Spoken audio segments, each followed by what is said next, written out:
Hello everyone, welcome to our channel. कैसे आप सभी? आई होप आप अपनी एग्ज़ाम के लिए बहुत अच्छे से तैयारी कर रहे होंगे और काफ़ी लगन मेहनत से अपनी पढ़ाई कर रहे होंगे और कंप्लीट कर रहे होंगे इन वर्कशीट को भी साथ ही साथ में, जहां पर हम काफ़ी सारी वर्कशीट देख चुके हैं। यहां हम लेकर आए हैं प्रखर सब्जेक्ट इंग्लिश की वर्कबुक के सॉल्यूशन, जिसमें हमने वर्कशीट 44 तक कंप्लीट सॉल्यूशन देख लिया है। यहाँ पर आगे बढ़ते हुए देखेंगे वर्कशीट 45 से आगे की वर्कशीट के सॉल्यूशन। तो जुड़े रहना है आपको वीडियो के एंड तक, ताकि आपको काफ़ी सारी वर्कशीट्स के सॉल्यूशन अच्छे से समझ आ सके इसी पार्ट में। तो स्टार्ट करेंगे सबसे पहले वर्कशीट 45 के सॉल्यूशन से, जिसमें क्वेश्चन है complete the given sentence by choosing the correct preposition from the box given below. आपको करेक्ट प्रीपोजिशन यूज़ करना है दिए गए सेंटेंस में। सबसे पहले स्टार्ट करने के पहले मैं आपको इनका अर्थ बता दूंगी, ताकि आपको समझ आ जाए कि इनका यूज़ आपको कैसे और कहाँ करना है। सबसे पहले यहाँ पर दिया हुआ है एट, जिसका यूज़ करते हैं हिंदी में अर्थ होता है पर। ठीक है, जैसे गेट पर खड़ा हूँ, है ना, रोड पर खड़ा हूँ, तो at the gate, at the door, at the road, है ना। इस तरह से जब आप सेंटेंस में बोलते हैं जिसमें पर आता है, तो यहाँ पर यूज़ करते हैं प्रीपोजिशन का एट। मैंने एग्जाम्पल भी बताए हैं, जैसे eight the road, I am standing at the road, I am standing at the door, है ना। तो इस तरह से हो जाएगा। जैसे कोई वॉचमैन आया है, कोई डाकिया आया है, तो आप बोलेंगे eight the door, he is coming at the door. ठीक है। एक्रोस, एक्रोस यानी किसी को क्रॉस करने के लिए यूज़ में करते हैं। जैसे हम रिवर्स को क्रॉस कर रहे हैं, तो यहाँ यूज़ करेंगे आप एक्रोस का। आगे यूज़ भी देखेंगे इसका। इन ओवर, इनका होता है के अंदर, ओवर का होता है के ऊपर। जैसे बेड के ऊपर पंखा है, पेड़ के ऊपर पक्षी उड़ रहे हैं, तो उनके लिए यूज़ करते हैं ओवर का। और मैं, इनका अर्थ होता है मैं, जो कि चारों जगह से घिरा हुआ, जैसे चारों जो आपका चारों दिशाओं से घिरा हुआ कोई चीज़ रखा हुआ है, जैसे बैग के अंदर या क्लासरूम के अंदर स्टूडेंट बैठे हैं, या प्लेग्राउंड में कोई खेल रहा है, तो इसके लिए यूज़ करते हैं इनका, जिसके अर्थ होता है अंदर। ठीक है, के अंदर। बिहाइंड के पीछे का अर्थ होता है बिहाइंड। ठीक है। और बिलो के पीछे के बाद, सॉरी बिलो, जैसे बिलो दी रोड। ठीक है। के पीछे इसका भी अर्थ होता है, बट सेंटेंस के अकॉर्डिंग इसका यूज़ चेंज होता रहता है। और बिफोर आफ्टर का के बाद में के लिए यूज़ होता है बिफोर का, और के पहले के लिए यूज़ होता है आफ्टर का। अंडर का होता है के नीचे। अगर जैसे कोई पेड़ के नीचे बैठा है, छाया में बैठा है, तो अंडर का यूज़ करेंगे। बेड के नीचे कोई है तो उसके लिए, टेबल के नीचे कोई है तो उसके लिए अंडर का यूज़ करेंगे। तो चलिए देखते हैं, स्टार्ट करते हैं। सबसे पहले I wanted to go blank the river. देखिए यहाँ पर आ गया, मैं चाहता हूँ रिवर को क्रॉस करना, तो यहाँ हो जाएगा across the river. I wanted to go across the river, river के उस पार जाना चाहता हूँ।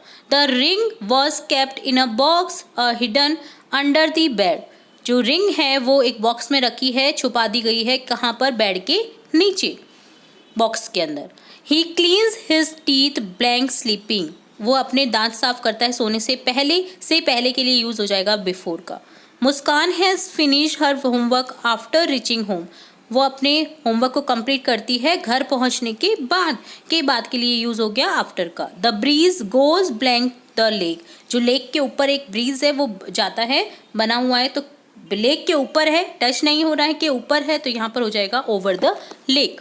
My phone blank in the purse. मेरा फ़ोन कहाँ पर है? पर्स के अंदर। के अंदर के लिए यहाँ यूज़ करा है हमने इनका। He was hiding blank the door. अब देखिए, मैंने कहा था कि पीछे के लिए यूज़ करते हैं बिहाइंड का। बिफोर का, आफ्टर का अर्थ होता है के बाद। ठीक है, यहाँ पर आपको अर्थ समझना है। आफ्टर का अर्थ होता है के पीछे नहीं, के बाद। और बिहाइंड द डोर, डोर के पीछे वो छुप रहा है, यानी कि क्या हो गया? बिहाइंड द डोर, के पीछे के लिए। I get up blank 6:30 every day. यहाँ पर देखिए टाइम आया है, मैं उठता हूँ 6:30 पर, प्रत्येक दिन। पर आ गया है, जिसके लिए यूज़ करेंगे 8 का, और टाइम से पहले हमेशा 8 का यूज़ करते हैं। तो यहाँ पर देखिए 8 प्रीपोजिशन का यूज़ हो गया। उम्मीद है आपको सभी प्रीपोजिशन के अर्थ अच्छे से समझ आ गए होंगे उनके यूज़ के अकॉर्डिंग। अगला वर्कशीट देखेंगे 46, जिसमें है read the following rhyme, discuss the meaning of the highlighted words with your teacher. आपको ये राइम पढ़नी है और जो यहाँ पर हाईलाइट कर रखा है, देखिए डार्क कलर से हाईलाइट कर रखा है, डार्क ब्लैक कलर हो रखा है उन वर्ड्स पर। उन वर्ड्स को आपको क्या करना है, समझना है और डिस्कस करना है अपने टीचर के साथ में। तो चलिए यहाँ पर मैं आपको बता देती हूँ सभी के अर्थ।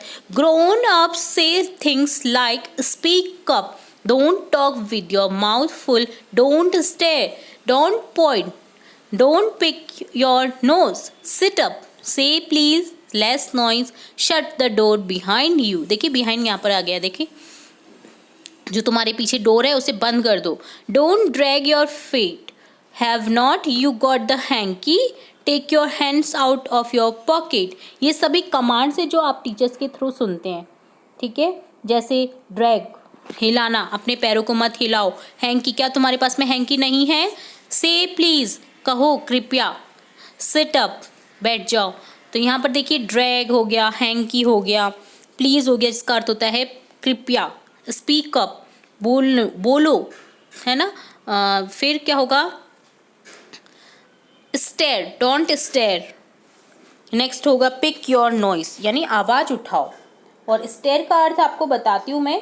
जैसे आप कमांड सुनते होंगे अपने टीचर्स के लिए, टीचर्स के थ्रू। देखिए यहाँ पर जैसे टीचर ने बोला सिट अप, बैठ जाओ, है ना। इसी तरह से हो गया, जैसे आगे है यहाँ पर से प्लीज़, कृपया कहो, है ना। से प्लीज़, कहो। स्टेयर, डोंट स्टेयर का अर्थ होता है टू लुक इट समबडी और something for a long time because you are surprise shocked, यानी तुम आप अब एकदम से सरप्राइज हो जाते हैं या उसको देखते रहते हैं ना, तो उसका अर्थ होता है स्टेयर। तो यहाँ पर बोला जा रहा है कि स्टेयर मत करो, यानी घूरो मत, ठीक है। इसका अर्थ यहाँ पर ये है कि घूरो मत, ठीक है। डोंट पॉइंट, पॉइंट मत करो, है ना। इसी तरह से है पिक योर नॉइस, तो यहाँ पर इसका अर्थ होगा पिक योर, सॉरी नॉइस नहीं है, सॉरी, पिक योर नोज़ का अर्थ होगा जैसे कोई नोज़ में हाथ लगाता है ना, हाथ उंगली डालता है नोज़ में, तो यहाँ पर होगा डोंट पिक योर नॉइस, अपनी नॉइस को पिक मत करो, यानी उसे मत छेड़ो। तो इसका अर्थ ये होता है, ठीक है। आपको अर्थ समझ में आ गए? Have not you got the hanky, क्या तुम्हें हैंकी नहीं मिला है, ठीक है। यहाँ पर ये अर्थ होता है ड्रैग, आप हिलाते रहते हैं, पैरों से मस्ती करते रहते हैं ना, तो यहाँ पर हो गया डोंट ड्रैग योर फीट, कि अपने पैरों को मत हिलाओ या ड्रैग मत करो, ने सरकाओ मत। से प्लीज़, कहो कृपया, है ना। तो यहाँ पर ये अर्थ है। ओके, समझ आ गया आपको इनका अर्थ, ठीक है। यहाँ पर एक यूज़ करेंगे अब इनका। Now use them in your own sentence, आपको अपने इस सेंटेंस में नहीं लिखना है। Speak up, you will have to speak up, I can't hear you, तुम्हें तेज़ आवाज़ में बोलना होगा, मैं सुन नहीं पा रहा हूँ तुम्हें, ठीक है। Stare, he stare open eyed it all the food on the table, वो अपनी आंखों से घूर रहा था जो टेबल पर फूड था खाने को। Pick your nose, don't please don't pick your nose at the table, table पर तुम्हारी जो नोज है उसे पिक मत करो। Please please give me a pen, drag, you should come in car drag race, car drag race में आपको आना चाहिए। Hanky, always keep your hanky clean, हमेशा अपने रुमाल को साफ रखना चाहिए। तो यहाँ पर ये कमांड्स हैं, तो उम्मीद है आपको ये समझ आ गए होंगे। वर्कशीट 46 का होता है यहाँ पर सॉल्यूशन डन। अब देखेंगे वर्कशीट 47 जिसमें है look at the given picture and right 10 lines using clues given below. आपको देखिए यहाँ पर पिक्चर गिवन है जो एक पंचायत की लग रही है, जहाँ पे एक लेडी कुछ समझा रही है, लोग बैठे हैं, बातचीत हो रही है आपस में। तो ये विलेज है, sarpanch meeting, evening discussion, issue, participation, man, electricity, woman system. तो यहाँ पर एक पंचायत हो रही है, किस चीज़ के ऊपर? इलेक्ट्रिसिटी से रिलेट है, सरपंच मीटिंग ले रही है। तो देखिए every village has a sarpanch, सभी गाँवों में एक सरपंच होता है। There was a meeting at evening, वहाँ पर शाम को मीटिंग होती है। In meeting all members should discuss about different issues पर, जो गांव में इश्यूज़ होते हैं, उन परेशानियाँ होती हैं, उन पर डिस्कस किया जाता है। All members and villagers are participate in the meeting, सभी मेंबर्स जो विलेजर्स होते हैं वो सभी पार्टिसिपेट करते हैं इस मीटिंग में।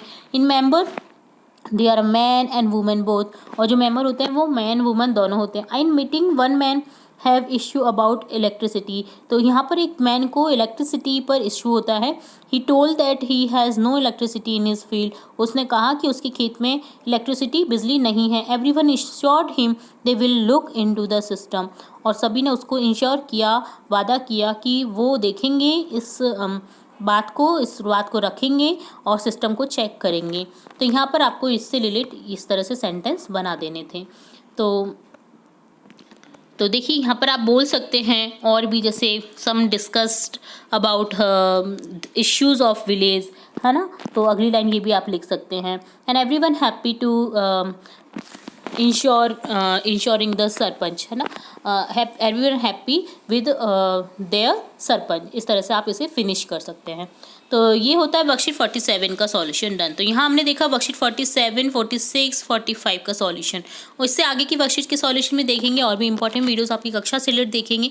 तो जुड़े रहिए हमारे चैनल के साथ। वीडियो को पूरा देखने के लिए धन्यवाद।